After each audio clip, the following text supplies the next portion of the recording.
Okay, so today we're going to look at producing a tilt shift effect on this photo of Trafalgar Square, and the reason we've got this photo is that it's got a crowd of people in. The idea is with tilt shift to make the area or the photo look like it's a miniature toy town. Okay, so the first step we need to, obviously once you've got your photo in there, you need to make sure your layers palette's there, your toolbox is up on the left hand side, and we're going to go to this icon down the bottom here, which is entering in quick mask mode. So you click that and you want the red square with the circle in the center, and once you've got that, go up to your gradient tool. If your gradient tool isn't there, it's because it's hiding underneath the paint bucket, so right click on there and you'll see that the gradient tool will come up. Once you've got that, there are the option of 5 different gradients at the top there. You want the 4th one along, which is the reflective or reflected gradient. Once you've got that, you then need to plot your mark. Now where the cross starts is where the center of your in focus area is going to be. So if you want the people to look like miniature toy people, you want to sort of get those guys sort of right in the center there. So if I start it just from right at the bust there and just drop it down, you can see I've got this sort of quite solid red area right across the middle there. Hopefully all these people that are in there are going to look slightly miniature in a second. As it starts fading out, obviously this is the area where it goes from in focus to out of focus.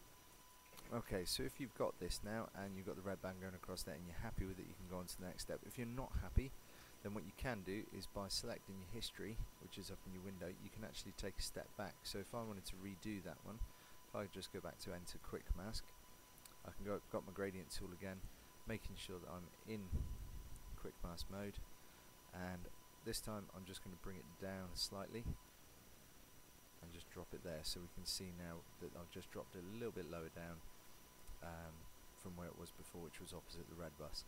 Once you've got this and you're happy with it, you then need to click on the icon, which will take you back out of quick mask mode, and what you'll get is you'll get the marching ants, which are basically in the top and bottom half of where the red or the dense red kind of line was. Yeah, everything from here upwards was where it started to fade out. So this would be now the in focus area, the bit in the middle, and the bits at the top and the bottom, which are surrounded by the marching ants, would be the out of focus area. Okay, so we're now at the stage where we actually need to blur or put these areas out of focus. So to do that, what we need to do is go to filter, then we go down to blur, and the one which you're looking for is lens blur. Now as you can see, at the moment you've got this in focus area as I explained before, and then you've got the 2 out of focus areas at the top and the bottom. If you're happy with how these are looking, then obviously all you need to do is just click OK. If not, you can actually alter the attributes on this right hand side here on the actual dialog box, which comes up with the lens blur. I'm quite happy with that, so I'm going to click OK. And then once you've got that, you need to get rid of the marching ants. To do that, you press Ctrl and D. Okay, so the next couple of steps are literally just to sort of tighten it up a little bit. To do that, what we're going to do is open up image, and the first thing we're going to get up is the hue and saturation. So it's image adjustments, hue, saturation. Then once you've got the dialog box up, you want to really increase the saturation. You want to take it up to about +40. Alright, obviously you can type that in if you want to, and then just OK it. And then the next thing you need to do is go into image adjustments, get your curves up. And with the curves, what you're looking to get is just a very slight S.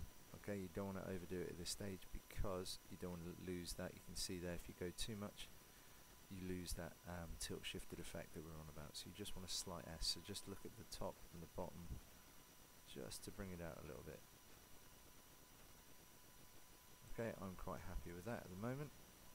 And then once you're happy, obviously press OK. If you want to have a closer look, you can click on your magnifying glass and just look in there. Now you can see, yeah, this does look like a kind of a miniature toy town. It's quite a nice effect, and that basically is it. Okay, so once you've got that, just move everything to the side so you can see everything that you've got.